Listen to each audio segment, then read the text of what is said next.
Transfer pricing. पहला question ये है कि भाई साहब एक इंडियन कंपनी है, एक इंडियन कंपनी की दो यूनिट है। एक यूनिट तो वो कर रही है, डेवलप कर रही है हाईवे प्रोजेक्ट डेवलप कर रही है और अप्रूवल ले रखा है सेंट्रल गवर्नमेंट से। तो समझ जाइए कि भाई साहब अगर सेंट्रल गवर्नमेंट से अप्रूवल ले रहे हो, हाईवे प्रोजेक्ट कर रही है, तो ये इंफ्रास्ट्रक्चर फैसिलिटी प्रोवाइड कर रही है। और इंफ्रास्ट्रक्चर फैसिलिटी प्रोवाइड कर रही है, इसका मतलब ये 80 की इनकम डिडक्शन वाली है, मतलब डिडक्शन इनकम वाली है। डिडक्शन इनकम जो कि क्लेम कर सकती है 80 के अंदर 100% डिडक्शन। तो मतलब ये एलिजिबल बिजनेस वाली क्या है, यूनिट है। और दूसरी एक यूनिट होती है जो दूसरी यूनिट जो कि नॉन एलिजिबल बिजनेस। तो इन दोनों के बीच में क्या हो रही है, ट्रांजैक्शन हो रही है। तो क्वेश्चन में देख लो ध्यान से, अगर स्पेसिफाइड डोमेस्टिक ट्रांजैक्शन इसे हम मानेंगे अगर aggregate value of the transaction in दोनों के बीच में जो हो रही है एक्सीड कर जाती है 20 करोड़ रुपीज़। तो देख लो जो भी सेल ट्रांजैक्शन हो रही है इन दोनों के बीच में, इन दोनों का डिफरेंस अगर एक्सीड 20 करोड़ रुपीज़ आ गया तो इसका मतलब यहाँ पे ट्रांसफर प्राइसिंग एप्लीकेबल हो जाएगा और स्पेसिफाइड डोमेस्टिक ट्रांजैक्शन अप्लाई हो जाएगी। सेकेंड क्वेश्चन ये है कि मान के चल एक रेसिडेंट इंडिया है, मान के चल रहे कि मैं एक रेसिडेंट इंडियन हूँ, मैं डायरेक्टर हूँ एक इंडियन कंपनी का, ठीक है, इंडियन कंपनी का मैं एक डायरेक्टर हूँ। तो मेरी कंपनी क्या कर रही है, मेरी जो सैलरी है वो किसे पे कर रही है, मेरी डॉटर को पे कर रही है। मेरी जो है डॉटर को पे कर रही है 40 लाख रुपए। इस केस के अंदर ट्रांसफर प्रोविजन एप्लीकेबल होएगा, ट्रांसफर प्राइसिंग प्रोविजन एप्लीकेबल होगा? मैंने बोला बिल्कुल नहीं होने वाला, क्योंकि ये एक्सक्लूड कर रखे, समझ जाइए ये एक्सक्लूड कर, समझ मत जाइए, मतलब ये एक्सक्लूड कर रखे ट्रांजेक्शन ट्रांसफर प्राइसिंग प्रोविजन से। तो इसका मतलब यहाँ पे इस केस के अंदर ट्रांसफर प्राइसिंग की प्रोविजन एप्लीकेबल नहीं होएगी। अगर कोई सैलरी वगैरह पेमेंट वगैरह की जा रही है किसी रिलेटेड पर्सन को, जो कि section 40A sub section 2 close B जो तूने PGBB के सेक्शन में पढ़ा था, वो ऐसे रिलेटेड पर्सन को करी जा रही है, तो इस केस के अंदर ट्रांसफर प्राइसिंग प्रोविजन एप्लीकेबल नहीं है। ये असेसमेंट ये 2018-19 से अमेंडमेंट आई थी, ठीक है। तो सेक्शन 92BA के अंदर ये क्या है, एक्सक्लूड है ये ट्रांजेक्शन। सेकंड क्वेश्चन है, एक फॉरेन कंपनी है, फॉरेन कंपनी ने क्या करा, एक लोन दिया है डोमेस्टिक कंपनी को। फॉरेन कंपनी ने डोमेस्टिक कंपनी को लोन दिया है 53 करोड़ रुपए का, ठीक है। और सामने वाली इंडियन कंपनी की वो जो total value of the asset, book value of the asset है 100 करोड़ रुपीज़ है। क्वेश्चन के अंदर ध्यान रखिए market value of the asset दे रखी है, तो उसे इग्नोर करना, क्योंकि हम बुक वैल्यू ऑफ एसेट से कंपेयर करते हैं जब हम वो एसोसिएटेड एंटरप्राइज से देख रहे होते हैं। तो 100 करोड़ से मतलब 50% से एक्सीड कर रखा है, बुक वैल्यू ऑफ एसेट क्या है 50% से एक्सीड कर रखा है, उसे लोन दे रखा है। तो ये क्या 53% of the book value of the asset show कर रहा है, 53% of the book value of the. तो ये एसोसिएट एंटरप्राइजेज दोनों बन गई ना बन गई? मैंने बोला हाँ, लेकिन इसमें लिखा हुआ है कोई क्वेश्चन में पॉइंट कि भाई बिगर ये जो इंडियन कंपनी ने पेड कर दिए 10 करोड़ रुपए before the end of the previous year. इसका मतलब ये नहीं तूने पे कर दिया कि भाई अब तो तेरा 43 करोड़ बन गया। 43 करोड़ का मतलब क्या हो गया कि भाई 43% हो गया book value of the asset. इसके अंदर ऐसा नहीं होता, डीमिंग प्रोविजन अप्लीकेबल हो ही जाएगा, भले ही तुमने बाद में रीपे कर दिया हो, कितना ही रीपे कर दिया हो। स्टार्टिंग में तुमने 53 करोड़ का लोन दिया है ना, 53% बन गई है ना तेरी value, total value of the asset से, तो फिर तेरा प्रोविजन ट्रांसफर प्रोविजन अप्लाई हो ही जाएगा, डीमिंग प्रोविजन अट्रैक्ट हो ही जाएगा, भले ही तूने पेमेंट रीपेमेंट ऑफ लोन उसी ईयर में कर दिया हो, जिसकी वजह से क्या हो गया हो 51% से वो कम हो गया हो at the end of the previous year हम देखें। लेकिन स्टिल प्री ट्रांसफर प्रोविजन यहाँ पे एप्लीकेबल हो जाएगा। रीपेमेंट ऑफ लोन से घंटा कुछ फ़र्क नहीं पड़ता। दूसरा क्वेश्चन ये है कि मतलब थर्ड क्वेश्चन ये है कि ध्यान रखियो, क्वेश्चन जरूरी नहीं है कि भाई हर क्वेश्चन तेरे को ऐसा दिया जाएगा जिसमें कि इनकम बढ़ी रही होगी। ऐसा क्वेश्चन भी दिया जा सकता है जिसमें इनकम घट रही होगी, तो इस केस के अंदर ट्रांसफर प्रोविजन एप्लीकेबल नहीं होते। ध्यान रखियो, क्वेश्चन ध्यान से पढ़ लियो। इनकम बढ़ रही है, इनकम घट रही है, इनकम घट रही होगी तो ट्रांसफर प्रोविजन एप्लीकेबल नहीं होगा, ये भी ध्यान रखियो। समझ गया? कोई सा मेथड लगाया, कब वगैरह मेथड लगाया और इससे क्या हो रही है, इनकम घट रही है, तो इसके इसके अंदर ट्रांसफर प्रोविजन एप्लीकेबल नहीं होगा। नेक्स्ट क्वेश्चन तेरा ये है कि मान के चल कंपनी और एक कंपनी एक्स से कंपनी वाई है, दोनों ने अप में एंटर ली और एलिजिबल है फॉर रोल बैक प्रोविजन के लिए, ठीक है। अब इन्होंने क्या करा, सोचा दोनों ने कि भाई कंपनी एक्स वाई क्रिएट कर देते मर्ज बन के, इन्होंने मर्जर कर लिया कंपनी एक्स और वाई। अब ये कह रहा है कि कंपनी एक्स वाई मर्ज हो गई, अब तुम बताओ eligible for role back provision के लिए है या नहीं है कंपनी एक्स वाई? तो मैं बोलूँगा बिल्कुल भी नहीं है, क्योंकि x and why were the up applicants and जो कि न्यू कंपनी तो थी नहीं, तो न्यू कंपनी तो थी नहीं, तो ये न्यू कंपनी जो है वो एलिजिबल नहीं है रोल बैक प्रोविज़न के लिए। कंपनी एक्स वाई की बात कर रहा हूँ, ये अप के लिए वो रोल बैक प्रोविज़न के लिए वो नहीं है, एलिजिबल नहीं है। और इसी का इस क्वेश्चन का दूसरा पॉइंट ये है कि मान के चलिए TPO है, TPO ने क्या कर रखा, पोजीशन वगैरह करी, ठीक है, मतलब TPO के वो स्टे कोर्ट का ऑर्डर वगैरह चल रहा है, तो TPO के पास जो पास ऑर्डर करने का है टाइम लिमिट वो क्या है, बस 30 डेज़ की बची हुई है। आफ्टर द एक्सक्लूडिंग वो मतलब असेसमेंट स्टे ऑर्डर का टाइम पीरियड खत्म हो गया, उसके बाद जो कंप्लीशन ऑफ असेसमेंट का टाइम बचा हुआ है किसके पास, TPO के पास बस 30 डेज़ का बताया। तो फिर ये पूछ रहा क्वेश्चन कि भाई how many more days the TPO has to pass इस ऑर्डर। सिंपल है, हाउ मेनी मोर डेज क्या, 60 डेज उसके पास और एक्स्ट्रा है। TPO can make an order within 60 days, can make it the same will be extended by 30 days, मतलब तो वही तो कह रहा हूँ मैं इसका क्या कि भाई in the present case since only 30 days is available after excluding the period of stay, तो द सेम जो ये बात कही गई will be extended by further 30 days and TPU can make an order within 60 days के अंदर। ठीक है, एक बात का जरूर ध्यान रखियो, जब तेरी अगर कोई इनकम वगैरह बन जाती है तो डिडक्शन जो अंडर सेक्शन 10AA का होता है वो बढ़ता नहीं है, वो सेम का सेम ही रहेगा। मान के चल ले 70 लाख रुपए की तेरी इनकम थी, ठीक है, 50% तेरे को मतलब डिडक्शन मिल गया, तो उस टाइम पे जो जब तू डिडक्शन के लिए बोला था 50% ही तेरे लिए एलिजिबल था, तो तेरी 35 लाख की इनकम हो गई होगी। लेकिन बाद में क्या करा एओ भाई साहब ने ट्रांसफर प्राइसिंग प्रोविजन लगाया और तेरी इनकम को बढ़ा दिया 50 लाख, तो तेरी कितनी इनकम हो गई, मैंने बोला फिर तेरी 35 लाख जो तेरी बची थी वो डिडक्शन क्लेम करने के बाद वो प्लस में 50 लाख और 85 लाख रुपये तेरी इनकम हो गई। ये मत कहिए कि भाई मेरा डिडक्शन 10AA का भी बढ़ा था, वो ना बढ़ने वाली बाबू। अब ये वाला जो क्वेश्चन है इस क्वेश्चन को देख ले ध्यान से। इसमें अप्पा में तूने एंट्री ली है अप्पा में तूने एंट्री ली है 25 नवंबर 2022 को। अप्पा में तूने एंट्री ली है 25 नवंबर 2022 को। तुझे पता है जब भी तू अप्पा में एंट्री ले लेता है तो तू रोल बैक प्रोविज़न भी वो ले सकता है। तो रोल बैक प्रोविज़न जब लेगा तो जहाँ से तूने अप्पा जैसे कि एंट्री ली है, जहाँ से तूने 22-23 मतलब मान के चल रहे एंट्री ली, तो 22-23 से पिछले 5 साल का तो रोल बैक प्रोविज़न ले सकता है। तो इसका मतलब प्रीवियस ईयर 18-19 तक का तो रोल बैक प्रोविज़न में एंट्री ले सकता है। तो ठीक है, तो इस केस के अंदर तेरा 18-19, 19-20, 20-21 और 21-22 हो गए ना, होना है 5 साल, 18-19, 19-20, 20-21, 21-22 और 22-23 हो गए नहीं हो गए ना 5 कंसेक्यूटिव प्रीवियस ईयर। तो इस केस के अंदर अप्पा में जो तू असेसमेंट ईयर वगैरह लेगा वो क्या लेगा, वो प्रीवियस ईयर मतलब प्रीवियस ईयर जो लेगा यहाँ से काउंट करियो 18-19 से, क्योंकि 18-19, 19-20, 20-21, 21-22 और 22-23 मतलब first five consecutive previous year लेते, ध्यान रखियो। तो ये जो डेट ऑफ तेरी एंट्री की अप्पा है ना वो वाला भी प्रीवियस ईयर भी कंसिडर करेगा, इसलिए मैंने 18-19 लिया है। अब इसने दूसरा पॉइंट पूछा है कि भाई क्या होगा कंप्लीटेड और as well as pending assessment का। तो मैं तेरे को बता देता हूँ। सबसे पहली बात तो इसकी जो रिटर्न ऑफ इनकम 22-23 की है, असेसमेंट ईयर 22-23 की, इसका मतलब 21-22 की रिटर्न उसने फाइल कर दी है, 23-24 की रिटर्न उसने ऑलरेडी फाइल कर दी है। ठीक है, मतलब ये कंप्लीट असेसमेंट उसका मतलब रिटर्न ऑफ इनकम फाइल कर दी है। लेकिन 19-20 की और 22-23 की उसने कंप्लीटेड है, लेकिन वो अभी मतलब उसका असेसमेंट वो कंप्लीटेड है। उनका असेसमेंट किसका असेसमेंट है 19-20 और 22-23 का, लेकिन बचा एक असेसमेंट है, कौन सा 23-24, वो तेरा पेंडिंग है। तो यही बताना एक पेंडिंग असेसमेंट ईयर का बताना उसका क्या होगा, और ये जो तेरे कंप्लीट हो गए असेसमेंट 19-20 और 22-23 के अभी जो मैंने बताया था वो उसका क्या होगा, और जो तूने अभी रिटर्न ऑफ इनकम फाइल करी है 22-23 असेसमेंट ईयर और असेसमेंट ईयर 23-24 की, उसका क्या होगा। तो इन सब का हमें बताना है। तो देख सबसे पहली बात मॉडिफाई रिटर्न फाइल करनी पड़ती है, तुझे पता है मॉडिफाई रिटर्न तुझे फाइल करनी पड़ती है कहाँ से, तेरे को वो मॉडिफाई रिटर्न फाइल करनी पड़ती है वहाँ से जहाँ से मैं एग्रीमेंट में एंटर हो जाता हूँ अप्पा में। तो जहाँ से मान के चल रहे यहाँ पे मेरी क्या थी डेट 25 नवंबर 2022 थी, तो मेरा एंड ऑफ मंथ कहाँ हो गया, मैंने बोला 30 नवंबर हो गया, 30 नवंबर हो गया तेरा। तो उससे 3 महीने में तेरे को क्या होनी पड़ती है मॉडिफाई रिटर्न फाइल करनी पड़ती है। तो मेरा 3 महीने क्या हो जाएंगे 28 फरवरी 2023। तो 28 फरवरी 2023 तक को मेरे को क्या बननी पड़ती है मॉडिफाई रिटर्न फाइल करनी पड़ती है, जो कि इसे सच रिटर्न और इसे ओरिजिनल रिटर्न ही माना जाएगा। फाइल अंडर सेक्शन 139 सबसेक्शन 1 के अकॉर्डिंग ही रिटर्न फाइलिंग मानी जाती है। तो समझ में आया।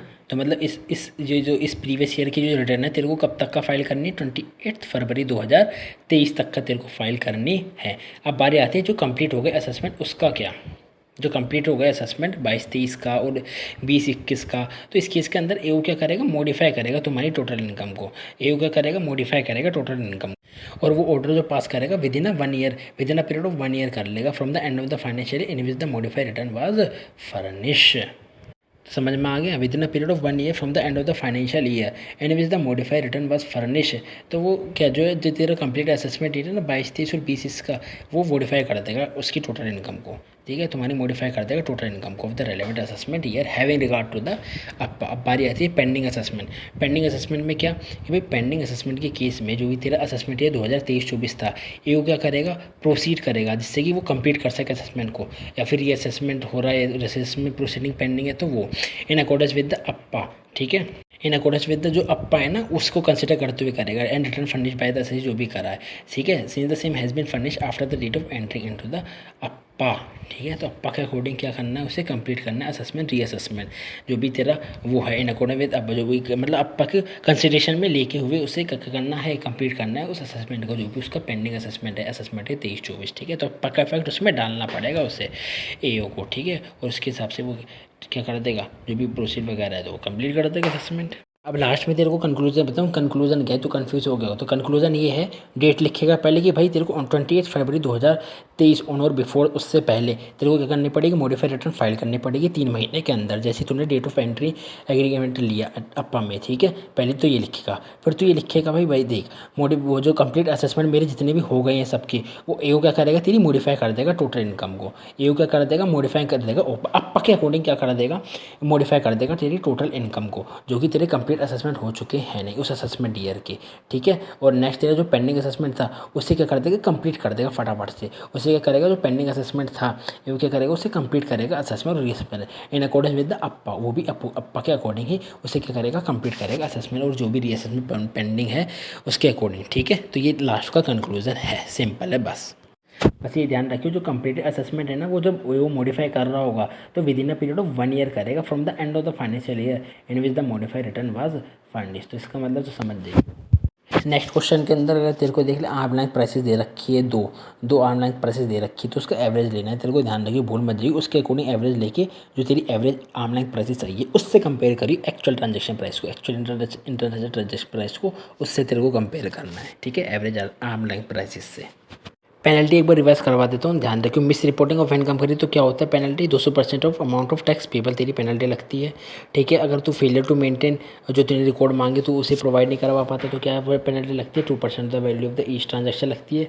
अगर तू ऑडिट रिपोर्ट नहीं दे पाता तो क्या तेरी पेनल्टी लगती है, 1,00,000 रुपये की पेनल्टी लगती है, फिक्स्ड पेनल्टी 1,00,000 रुपये की है अगर ऑडिट रिपोर्ट नहीं देता है तो। लास्ट क्वेश्चन सबसे मस्त क्वेश्चन इस पूरे चैप्टर का, इसे ध्यान से सुनो। इस क्वेश्चन के अंदर क्या है, एक एसएससी है, वो एप्लीकेशन फाइल करता है 15 फरवरी 2024 को, ठीक है। 15 फरवरी 2024 को उसने फाइल करी, साइंड उसकी हो गई है 5 मई 2024 को, ठीक है।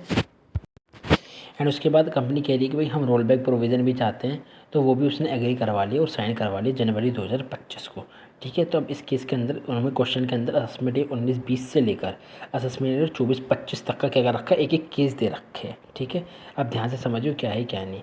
देख अब अभी हमें बताना है इस पर roll back agreement for the previous various assessment year के बारे में हमें इस केस के अंदर डिस्कस करनी है। देख पहला एक क्या हो गया, इस केस के अंदर तुझे पता है कि एप्लीकेशन तो इसने कब फाइल करी, 15 फरवरी 2024 को। इसका मतलब क्या है, अब जब वो एप्लीकेशन फाइल कर देते हो उस केस के अंदर फर्स्ट 5 प्रीवियस ईयर जो है रोल बैक प्रोविजन अप्लाई कर सकता है या नहीं कर सकता। तो इस केस के अंदर प्रीवियस ईयर 24-25 आ गया, 23-24 आ गया, 22-23 आ गया, 21-22 आ गया, 20-21 आ गया। इसका मतलब प्रीवियस ईयर 20-21 से लेकर प्रीवियस ईयर 24-25 तक का मैं रोल बैक प्रोविज़न ले सकता हूँ। समझ में आ गया, प्रीवियस ईयर 20-21 से लेकर प्रीवियस ईयर 24-25 तक का मैं क्या कर सकता हूँ, रोल बैक प्रोविज़न ले सकता हूँ।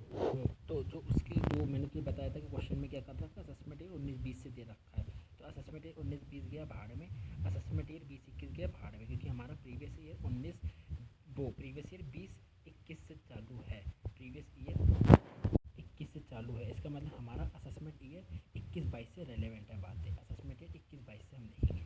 तो असेसमेंट ईयर 21-22 में तो कोई डिस्प्यूट वगैरह नहीं है और असेसमेंट भी कंप्लीट है, तो फिर कोई बात नहीं है, इसमें रोल बैक प्रोविजन अप्लाई हो जाएगा। पहले तो असेसमेंट ईयर में ये लिखा है 21-22 के अंदर, yes roll back provision applicable for assessment year 21-22, क्योंकि असेसमेंट वगैरह कंप्लीट हो चुकी है और नो डिस्प्यूट है।